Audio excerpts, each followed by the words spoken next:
तो आज की इस लेक्चर में आप सभी का स्वागत है। तो आज की इस लेक्चर में हमारा ये एक्सरसाइज 3.5 का सेकेंड लेक्चर है। पिछले लेक्चर में हमने 3 क्वेश्चंस किए थे और इस लेक्चर में हम चौथा क्वेश्चन से स्टार्ट करने जा रहे हैं। तो देखते हैं कि क्या दिया है, क्वेश्चंस क्या दिया है। ठीक, और आज का जो लेक्चर होगा बहुत ही इंटरेस्टिंग होगा क्योंकि इसमें मैं कुछ बताने वाला हूँ। ठीक, तो वीडियो के अंत तक बने रहिए तभी आपको ये पता चलेगा। ठीक, तो इसमें पहला क्वेश्चन देखिए फोर्थ का, इसमें दिया है कि निम्न समस्याओं में रैखिक समीकरणों के युग्म बनाइए और उनके हल यदि उनका अस्तित्व मतलब हल किए जा सकते हो तो, मतलब समांतर अगर होगा तो नहीं हल करेंगे, इसलिए दिया है किसी बीजगणितीय विधि से ज्ञात कीजिए। मतलब इन्हें किसी भी बीजगणितीय विधि से ज्ञात करते, मैंने 3 बीजगणितीय विधि बताया था, प्रतिस्थापन विधि, विलोपन विधि और वज्रगुणन विधि। ठीक, तो हम किसी भी मेथड से इसको सॉल्व कर सकते हैं, आपको जो इजी लगे उसी मेथड से सॉल्व कीजिएगा। ठीक, लेकिन समीकरण सबका एक ही रहता है। ठीक, तो देखते हैं इसमें पहला क्वेश्चन देखिए, इसमें 5 क्वेश्चन दिए हैं, इसमें आपको कुछ होमवर्क भी दिए जाएंगे और यहाँ पर भी कुछ सॉल्व किया जाएगा जिससे आपका कॉन्सेप्ट क्लियर हो जाएगा। तो पहला इसमें दिया है क्वेश्चन फोर्थ का पहला कि एक छात्रावास के मासिक व्यय का एक भाग नियत है। मतलब उसका जो मासिक आय है एक छात्रावास का वो नियत है, उसका नियत एक फिक्स वैल्यू है। जैसे अगर किसी छात्रावास है, कोई छात्रावास जिसे हॉस्टल कहते हैं, तो अगर कोई हॉस्टल है उसमें 500 रुपये महीने का लगता है तो वो 500 रुपये फिक्स है, और अगर अलग से जो खाने पीने का रहता है उसका प्लस है। ठीक, मतलब खाने पीने का अगर 100 रुपये आएगा एक महीने का तो 500 प्लस होगा 100 रुपये। ठीक, इस तरह दिया है, तो मतलब उसका एक नियत वैल्यू, मतलब उसका नियत एक मान फिक्स है। ठीक, अब आगे पढ़ते हैं। तथा शेष इस पर निर्भर करता है कि छात्र ने कितने दिन भोजन लिया। मतलब कहा ना, जैसे अलग से भोजन करने पर कितना लगेगा वो वाला। जब एक विद्यार्थी ए को, मतलब कोई एक विद्यार्थी है ए जिसका नाम ए है, को जो 20 दिन भोजन करता है, मतलब 20 दिन भोजन करता है तो 1000 छात्रावास के व्यय के लिए अदा करना पड़ता है। मतलब उसको नियत रुपये तो देना पड़ता है, जो देना होता है। जैसे 500 मान लेते हैं तो 500 तो उसे देना ही पड़ता है। मतलब 20 दिन का जितना भोजन का रुपये होता है उन दोनों को मिलाकर 1000 रुपये उसे एक महीने 20 दिन का देना पड़ता है। उसी तरह एक विद्यार्थी है बी, जिसका नाम बी है, जो 26 दिन भोजन करता है, उसको 1180 रुपये देते हैं। तो यहाँ पर ए और बी मतलब 2 समीकरण बन जाएंगे, ऐसे ही बन जाएंगे। तो अब हमें दिया है कि नियत व्यय और प्रतिदिन का के भोजन का मूल्य ज्ञात किए। तो नियत जो रुपये खर्च होगा, जैसे यहाँ पर जैसे बुक भी दिखा दे रहा हूँ, यहाँ पर बुक में दिया है हमें नियत व्यय ज्ञात करना है। ठीक, हमें नियत व्यय ज्ञात करना है, नियत व्यय और प्रतिदिन भोजन का। ठीक, तो ज्ञात करते हैं। ठीक, तो सबसे पहले हम मान लेते हैं नियत जो दिया होता है उसे एक्स और वाई मान लेते हैं। तो नियत व्यय मान लेते हैं एक्स होगा। आप सबसे पहले ट्राई कीजिए। ठीक, उसके बाद इस लेक्चर को देखिएगा, पॉज करके वीडियो को पॉज कर दीजिए। ठीक, उसके बाद देखिए। तो माना नियत व्यय इक्वल्स टू एक्स रुपीज़, और जो प्रतिदिन भोजन का होगा, प्रतिदिन भोजन का व्यय होगा खर्च, व्यय या खर्च दोनों एक ही होता है, वाई रुपीज़। ठीक, तो मतलब जो इनका ये होगा पूरा मिलाकर। ठीक, तो हम लोगों ने मान लिया नियत व्यय और प्रतिदिन का खर्च एक्स और वाई। अब यहाँ पर आगे क्वेश्चंस को पढ़ते हैं। पहले क्वेश्चन को ध्यान से अगर समझ लेते हैं तो आंसर अपने आप आ जाता है। तो ये जो विद्यार्थी वो 20 दिन भोजन करता है तो उसका टोटल छात्रावास का 1000 रुपये, मतलब 100 रुपये तो फिक्स है, मतलब जो नियत रुपये है वो तो फिक्स है महीने का, प्लस 20 दिन का भोजन करता है उसमें मल्टीप्लाई करेंगे एक दिन के भोजन का खर्च उतने, ये पूरा मिलाकर उसका 1000 रुपये खर्च आता है ए का। ठीक, ये ए का है, और बी का जो है वो आता है एक्स प्लस 26y, मतलब 26 दिन का भोजन करने पर, और जो नियत व्यय होता है उसको लेकर उसको रहता है 1180 रुपये, और कुल मिलाकर आता है 1180 रुपये। ठीक, अब इसके बाद हम क्या करते हैं, इसमें विलोपन विधि का प्रयोग करते हैं, क्योंकि विलोपन विधि मेरे तरफ से सबसे आसान लगता है। ठीक, अब आपकी जो मर्जी, आप जो यूज करना चाहें। अब मैं क्या करता हूँ, इसको यहीं से माइनस कर देता हूँ। यहाँ पर एक्स पहले से बराबर है, माइनस कैंसिल हो जाएगा। यहाँ पर जब इसको माइनस करेंगे तो -6y, और जब इसको माइनस करेंगे तो -180। माइनस से माइनस कैंसिल, जब इसको डिवाइड करेंगे तो 30 आ जाएगा। ठीक, 6 3 जा 18। ठीक, तो y का मान 30 आएगा। मतलब एक दिन का जो भोजन का खर्च होगा वह 30 रुपये होगा। ठीक, एक दिन का भोजन का खर्च यहाँ पे लिख भी देता हूँ। एक दिन भोजन का खर्च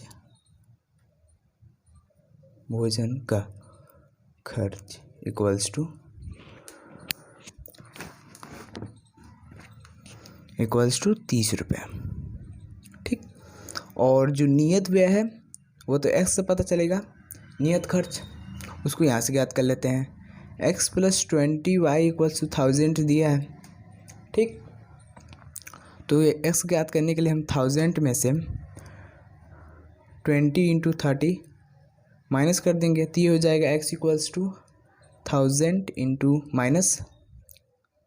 -600, तो x हो जाएगा 400। मतलब वो जो उसका नियत महीने का खर्च है वो तो मतलब एक फिक्स वैल्यू, उसको फिक्स रुपये देना ही है, देना। ठीक, 400 खाना खाए व ना खाए 400 रुपये तो उसको देना है। ठीक, लेकिन उसको खाना भी तो खाना है, इसलिए 400 रुपये उसको तो देना पड़ेगा। ठीक, इसलिए कुल मिलाकर उसको इतना देना पड़ रहा था, तो इसको कितना देना पड़ रहा था। ठीक, तो आई होप आपको समझ आया होगा। अब इसने ज़्यादा दिन भोजन खाया, इसने कम दिन, इसके इसलिए इसमें फ़र्क आया, इसका ज़्यादा पड़ा, इसका कम पड़ा। ठीक, तो आई होप आपको समझ आया होगा। अब नेक्स्ट क्वेश्चन पर मूव करते हैं। अब देखो यहाँ पर जो सेकेंड क्वेश्चन दिया है ना, ये सेकेंड क्वेश्चन बहुत ही ईजी है। कैसे, ये भी बताता हूँ।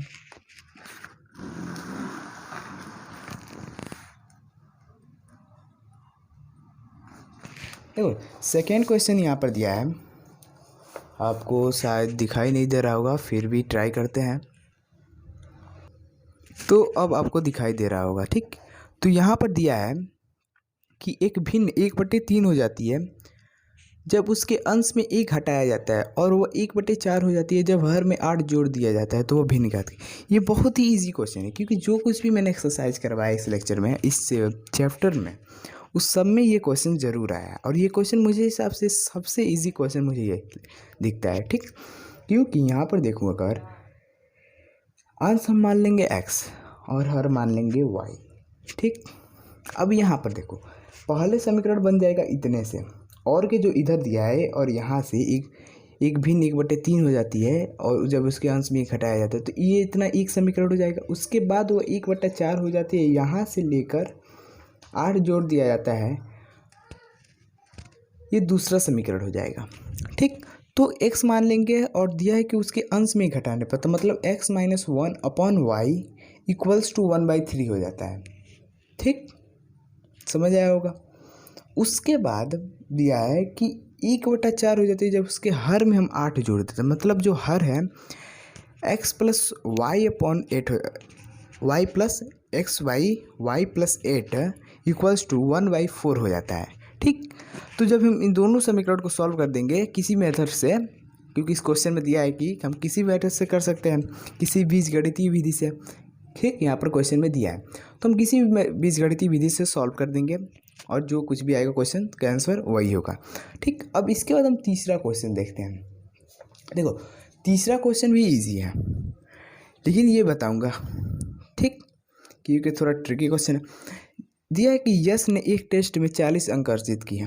ठीक, यश नाम का एक लड़का है, उसने एक टेस्ट दिया था, उसमें 40 टोटल अंक प्राप्त किया। जब उसे प्रत्येक सही उत्तर पर 3 अंक मिले तथा अशुद्ध उत्तर पर 1 अंक की कटौती है। ठीक, पहले हमें इतना ही ध्यान देना है, इसके आगे का नहीं पढ़ेंगे। देखो क्वेश्चन को जब हमने पढ़ा तो इसको हम जब आप अपने पर रिलेट करेंगे ना, मतलब मैंने कोई पेपर दिया, ठीक, मान लेते ये मेरा ही नाम यश है, मैंने ये एक टेस्ट दिया जिसमें मैंने 40 अंक प्राप्त कर लिए। ठीक, और उसमें जितने सही उत्तर थे ना, ठीक, मैंने जितना भी सही लगाया, मान लो 40 टोटल क्वेश्चन थे, टोटल 40 क्वेश्चन थे, अगर मैंने 40 में ठीक जितना सही लगाया था उस पर 3 अंक मिले, ठीक, और जितना गलत लगाया था उसमें 1 अंक माइनस हो गया। तो मतलब कि इस तरह हम इसको माइनस कर देंगे, ठीक, इसको हम x मान लेंगे, शुद्ध अंकों को x मान लेंगे और अशुद्ध अंकों को y मान लेंगे, ठीक, और जो टोटल अंक होगा वो 40 के बराबर हो जाएगा, ठीक। तो x और y का मान हमें पता चल जाएगा, तो x प्लस y करेंगे तो हमारा टोटल क्वेश्चन की संख्या आ जाएगी।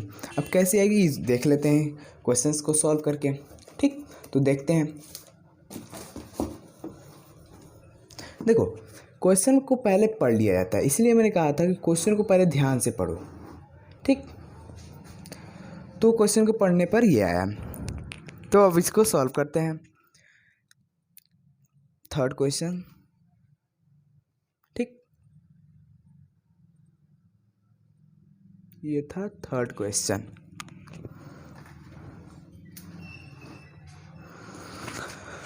तो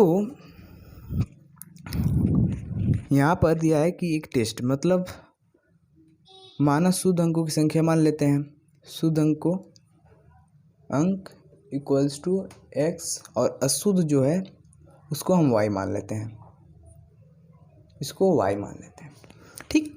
अब जो इसमें पहले पढ़े थे हम लोगों ने, यश ने एक टेस्ट में 40 अंक प्राप्त किए, मतलब वो 40 प्राप्त किया, टोटल अंक 40 है, ठीक। मान लेते हैं उसमें x टेस्ट मतलब x क्वेश्चन को में 3 नंबर प्राप्त किए, और जब एक क्वेश्चन गलत हो जाएगा तो इसका 1 नंबर माइनस हो जाएगा। कितना दिया है, अशुद्ध नंबर पर 1 नंबर कट जाएगा शुद्ध उत्तर पर, तो मतलब कि 1 उसमें माइनस हो जाएगा, ठीक। जितना भी गलती किया होगा उसमें 1 इंटू माइनस हो जाएगा, ठीक।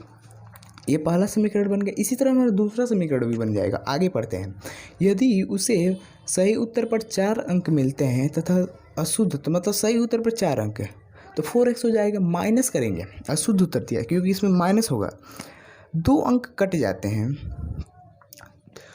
तो उसने 50 अंक प्राप्त किए। तो टेस्ट में कितने प्रश्न आए थे हमको इसे पता करना है। अब समीकरण तैयार हो गया, आपको सॉल्व कर देना है, इजीली आ जाएगा, ठीक। तो देखते हैं इसको क्या करेंगे। सबसे पहले हम चाहें तो इसको बराबर कर सकते हैं, इस ऊपर वाले समीकरण में हम 2 से केवल मल्टीप्लाई कर देंगे, इसमें हम 2 से मल्टीप्लाई करेंगे, ये हो जाएगा 6x माइनस 2y 80 हो जाएगा, 4x minus 2y equals to 50, plus कर देते हैं चारों तरफ, ठीक, या फिर चाहे तो हम इसे माइनस भी कर सकते हैं, ठीक। तो प्लस करने पर ये हो जाएगा कैंसल, ये हो जाएगा 10x equals to 130, x equals to 30, ठीक, 13 आ गया। तो आई होप आपको समझ आ रहा होगा, ठीक। अब इसके बाद y का मान ज्ञात करते हैं। तो 4x minus 2y equals to 50 दिया है, इसमें हम x का मान रख देंगे, तो ये हो जाएगा 52 माइनस 2y इक्वल्स टू 50, ठीक।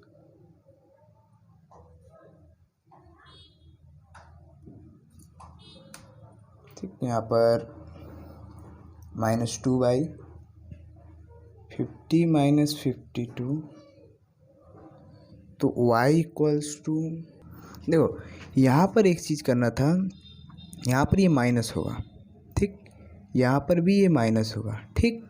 यहाँ पर थोड़ा मिस्टेक हो गया, ये हो जाएगा यहाँ पर 2, ठीक, 2 हो जाएगा, और ये यहाँ पर बचेगा 30, ठीक। आई होप आपको समझ रहा होगा। तो ये हो जाएगा यहाँ पर 30, ठीक। तो जब हम इसको डिवाइड करेंगे तो ये हो जाएगा 15, मतलब कि इसको हम लिख सकते हैं x का मान आ जाएगा 15, ठीक, x का मान आ गया 15। तो जब हम इसका 15 का मान यहाँ पर हम रखते हैं इसमें, तो ये हो जाएगा 15 इंटू 4 60 इधर जाएगा,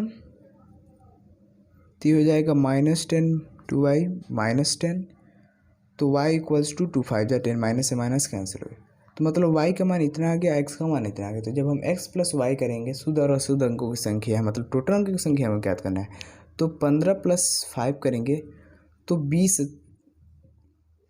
आंसर हो जाएगा, जो इसकी टोटल प्रश्नों की संख्या थी। ठीक, तो आई होप आपको समझ आ गया होगा ये भी क्वेश्चंस। ठीक, अब इसके बाद ये जो चौथा क्वेश्चन आ रहा है, ये बहुत ही इंटरेस्टिंग क्वेश्चन है, इसको आपको ध्यान से पढ़ना होगा। ठीक, या चाहे तो आप इसे ट्राई भी कीजिए, लेकिन मैं बता दे रहा हूँ। ठीक, देखते हैं इस क्वेश्चन को। देखो यहाँ पर दिया है कि चौथा क्वेश्चन, एक राजमार्ग पर दो स्थान ए और बी 100 किलोमीटर दूरी पर है। मतलब कोई दो राजमार्ग, एक स्थान है, इसकी बीच की दूरी की 100 किलोमीटर है। ठीक, तो एक कार ए से तथा दूसरी कार बी से एक ही समय पर चलते, मतलब कोई दो कार है। ठीक, और उनके बीच की दूरी 100 किलोमीटर है। ठीक, और वह एक दूसरे से एक ही समय पर चलना प्रारंभ करते हैं, लेकिन उसकी चाल भिन्न भिन्न चालों से एक ही दिशा, मतलब भिन्न भिन्न चालों से एक ही दिशा में जब चलते हैं तो 5 घंटे पश्चात मिलते हैं, और जब विपरीत दिशा में चलते हैं तो वे 1 घंटे पश्चात मिलते हैं। दोनों कार्यों की हमें चाल ज्ञात करनी है। ये क्वेश्चन थोड़ा ट्रिकी है, लेकिन इसे हम एक प्रैक्टिकल तरीके से देखेंगे। ठीक, तो देखते हैं कैसे हम देखेंगे। ठीक, तो स्टार्ट करते हैं। देखो यहाँ पर जो क्वेश्चन में दिया होता है ना, उसे हमें पढ़ना होता है। दिया है कि एक राजमार्ग पर दो स्थान ए और बी। ठीक, यहाँ पर मैंने एक फनी ट्रिक बनाया हुआ है। ठीक, इसको आपको ध्यान रखना है। ठीक, यहाँ पर ये स्थान ए है। ठीक, ये ए है और ये बी है। ठीक, ये बी है। आई होप आपको दिखाई दे रहा होगा।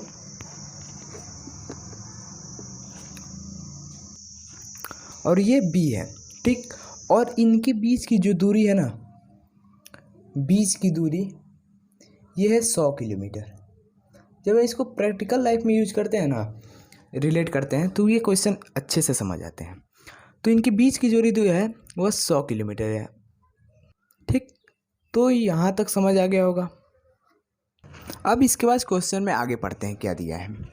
इसके बाद दिया है कि एक कार ए से दूसरी कार बी से, मतलब पहली कार ये है और दूसरी कार ये है। ठीक, ये यहाँ से चलना प्रारंभ करते हैं। ठीक, और ये चलते हैं एक ही दिशा, मतलब ये एक दिशा में जाते हैं। पहली स्थिति ये है, क्योंकि इसमें दो स्थितियाँ दी हैं, तो पहली स्थिति का हम ये देख रहे हैं। ठीक, ये एक ही दिशा में जा रही हैं। तो एक ही दिशा में जब चल रही हैं भिन्न भिन्न चालों से, तो 5 घंटे बाद कहीं मिलेंगे। ठीक, मतलब मान लेते हैं ये दोनों कारें यहाँ पर आके मिलती हैं। ठीक, ये यहाँ पर आकर ये दोनों कारें ए बी यहाँ पर मिलती हैं। ठीक, आई होप आपको समझ आ रहा होगा। ठीक, तो यह कार यहाँ से चलती है, अपने चाल से किसी चाल से चल रही होगी, और ये कार भी यहाँ से चलती है और ये यहाँ पर आकर मिलती है। ठीक, तो अब देखो ये कार कब एक दूसरे से मिलेंगी, जब इस कार की चाल ज़्यादा होगी, इस कार की चाल इससे कम होगी, मतलब बी की चाल कम होगी ए से, तभी ये कार एक दूसरे से मिलेंगी, नहीं तो कभी नहीं मिलेंगी। ठीक, अब इसके बाद देखो, अब इसकी चाल को हम मान लेते हैं, इसके चाल को x मान लेते हैं, ये x चाल से जाएगी। तो जो पहली कंडीशन मान लेते हैं जब ये एक दिशा में जा रही है। ठीक, तो इसकी चाल को मान लेते हैं, माना ए की चाल, ए की चाल, कार ए की चाल equals to x kilometre per hour, क्योंकि इसका मात्रक होता है, और बी की चाल मान लेते हैं y किलोमीटर पर आवर। ठीक, समझ रहा होगा, आ रहा होगा। अब इसके बाद देखें यहाँ पर, तो चाल का जो चाल तो हमें यहाँ पर पता है, चाल भी पता है। ठीक,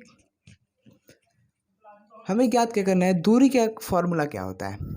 ठीक, इन दोनों के बीच यहाँ से यहाँ की दूरी हमें ज्ञात करनी है। जब दूरी हम ज्ञात कर लेंगे तो चाल अपने आप ज्ञात हो जाएगा। तो दूरी का फॉर्मूला क्या होता है, चाल गुणे समय। ठीक, तो ए की दूरी हो जाएगा चाल गुणे समय, चाल इंटू, चाल कितना दिया है x मल्टीप्लाई बाई समय कितना दिया है 5 घंटे, बताया था कि 5 घंटे बाद ये एक दूसरे से मिलेंगे, मतलब ये हो जाएगा 5x। क्लियर, यहाँ तक क्लियर होना चाहिए। मतलब इसकी जो चाल दूरी है यहाँ से लेकर a की दूरी, इसको दूसरे पेन से, यहाँ से लेकर यहाँ तक की दूरी 5x होगा। क्लियर। और यहाँ से हम क्या करेंगे, यहाँ तक की दूरी को, जो B से जहाँ तक टारगेट है पहुँचने का, वहाँ तक की दूरी को 5y हो जाएगा। कैसे, अभी बताता हूँ। जैसे B की दूरी क्या हो जाएगी, क्योंकि इसकी भी दूरी हमें ज्ञात करनी है। अब B की दूरी 40 इंटू समय होगा, इसका चाल कितना है B का y है, y इंटू समय कितना दिया है, इसका भी 5 ही है, तो ये हो जाएगा 5y। ठीक, तो मतलब इसकी दूरी हमें पता चल गई, इसको किलोमीटर ही होगा। ठीक, अब इसके बाद जब हम इन दोनों समीकरण को लेंगे, इसको और इसको, तो इन दोनों को मिलाने के बाद 5x प्लस माइनस, देखो माइनस होगा, माइनस क्यों, अभी मैंने बताया था, यहाँ पर लिख देता हूँ पहले, इक्वल्स टू 100। अब क्यों, ये बताता हूँ, कारण बताता हूँ। कारण क्यों, ऐसा ही इसलिए क्योंकि माइनस इसलिए जब इसकी चाल की था, इसकी दूरी था -5y, तो जब इसको हम कम करेंगे इसका चाल, तभी एक दूसरे से जाकर मिलेगा। इसलिए मैंने शुरुआत में, जब ये कम होगा, जब कोई चीज़ कम होता है तो माइनस लिखते हैं, जब कोई ज़्यादा होता है तो उसको प्लस में लिखते हैं, ये पहले से ही पता है। तो यहाँ पर ये माइनस में हो रहा था, ठीक, कम हो रहा था तो मैंने माइनस में लिख दिया। अब यहाँ पर इसको घटाने पर ये 100 के बराबर ही आएगा। ठीक, अब जब इसको 5 में इस सब में कॉमन है तो 5 कैंसिल कर देते हैं और ये हो जाएगा 20। तो x minus y equals to 20। ठीक, ये हमारा पहला समीकरण बन गया। एक समीकरण तैयार, ये पहली स्थिति थी। अभी अब दूसरी स्थिति के बारे में देखते हैं। देखो दूसरी स्थिति थी, उसमें दिया है कि यदि वे विपरीत दिशा में चलती हैं तो वो 1 घंटे पश्चात मिलती है। मतलब जब विपरीत, ये तो कार्य आगे जाकर यहाँ पर मिल रही थी। ठीक, अब यही जब कार्य एक दूसरे से विपरीत दिशा में चल रही हैं। ठीक, अभी अच्छे से समझाता हूँ। ठीक, तो ये जब विपरीत दिशा में चल रहे हैं, मतलब इन दोनों के बीच की दूरी, ये दूसरी स्थिति है, क्योंकि हमें 2 समीकरण बनाया, तो ये दूसरी स्थिति दिया है। अब यहाँ पर दिया कि ये विपरीत दिशा में चल रहे हैं, मतलब ये आगे जाएगा, तो ये इसके विपरीत, मतलब ये पीछे आएगा। एक दूसरे के विपरीत, मतलब ये दूसरे के सामने आ रही है, इस तरह मिल रही हैं। तो यहाँ पर मान लेते हैं ये यहाँ पर मिलेंगी, ये एक दूसरे से यहाँ पर आके मिलेंगे, ए बी यहाँ पर आके मिलेंगे। ठीक, तो इसका कोई चाल होगा, इसकी यहाँ से यहाँ के बीच की कोई दूरी होगी, यहाँ से भी यहाँ के बीच की कोई दूरी तो होगी। ठीक, उसको भी हम इसी फॉर्मूले से, जिस तरह यहाँ पर निकाला था उसी तरह यहाँ पर भी हम सॉल्व करेंगे। देखते हैं। तो ए की जो दूरी होगी, चाल गुणे समय होगी। ठीक, अब यहाँ पर चाल क्या दिया है, चाल तो हमें पता ही, x पहले ही माने, यही चाल रहेगा, इनटू समय। समय कितना दिया है, कितनी देर बाद मिल रही है, ये यहाँ पर 1 घंटे बाद एक दूसरे से मिलेंगे। 1 घंटे बाद, यहाँ पर तो ये 5 घंटे बाद मिल रही थी, 5 घंटे बाद। ठीक, यहाँ पर ये 1 घंटे बाद, तो यहाँ पर 1 से मल्टीप्लाई करेंगे तो ये 1x हो जाएगा। इसी तरह जब b की दूरी ज्ञात करेंगे तो ये हो जाएगा y से यहाँ तक आएगा y इंटू 1, ये भी y हो जाएगा। अब यहाँ पर मैंने बताया भी था, जब किसी की चाल कम होगी, नहीं यहाँ पर चाल कम होने की बात नहीं है, यहाँ पर जब x प्लस वाई करेंगे, ठीक, यहाँ पर चाल किसी की भी ज़्यादा भी होगी तो कोई बात नहीं रहेगा। ठीक, क्योंकि एक दूसरे से मिलेंगे ही मिलेंगे, कभी ना कभी तो मिलेंगी, चाहे इसकी चाल ज़्यादा हो, कम हो, या दोनों के बराबर हो। चाल दोनों के बराबर भी होंगी तो ये मिलेंगी। तो हम x प्लस वाई करेंगे, इसलिए इक्वल्स टू 100, मतलब ये इसी के दायरे में मिलेंगी, 100 किलोमीटर के दायरे में ही। ठीक, अब इसके बाद हम आगे देखते हैं। ये दूसरा समीकरण बन गया।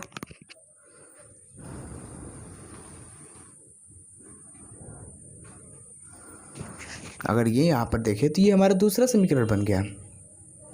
तो पहले समीकरण और दूसरे समीकरण से हम सॉल्व कर सकते हैं इस क्वेश्चन को। तो इसको लेते हैं x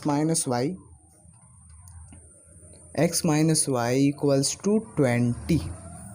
ठीक, ये हो जाएगा, जो जैसे है वैसे ही रहने देंगे। ठीक, ये कैंसिल हो जाएगा। 2x 120, तो x का मान आ जाएगा 60, मतलब इसकी चाल हो जाएगी किलोमीटर पर आवर। ठीक, मतलब कि x किसकी चाल है, a की चाल जो होगी वो 60 किलोमीटर पर आवर होगी। अब b की चाल हमें ज्ञात करनी है, तो b की चाल भी हम ज्ञात कर लेंगे easily. x plus y equals to 100 दिया है, x plus y equals to 100 दिया है। ठीक, तो x इक्वल्स टू 100 माइनस 60 होगा, तो x equals to 40 kilometre per hour. ठीक, y इक्वल्स टू, क्योंकि हमने x का मान ज्ञात किया था। ठीक, x का मान अब तो हमने ज्ञात कर लिया, ये y है। ठीक, तो y का चाल आगे, मतलब b का चाल जो होगा 40 किलोमीटर पर आवर होगा, और a जो होगा वो 60 किलोमीटर पर आवर होगा। ठीक, तो चाहे तो हम क्वेश्चन को चेक भी कर सकते हैं, जब हम इन दोनों को जोड़ेंगे तो 6 किलोमीटर पर आवर के बराबर होगा। ठीक, तो यहाँ पर हमने यही सब सीखा। एक बार रिकॉल कर लेते हैं, रिकैप कर लेते हैं। यहाँ पर मैंने एक प्रैक्टिकली तरीका बताया। ठीक, ये कैरम बोर्ड का है। ठीक, कैरम बोर्ड जिससे खेलते हैं वही है।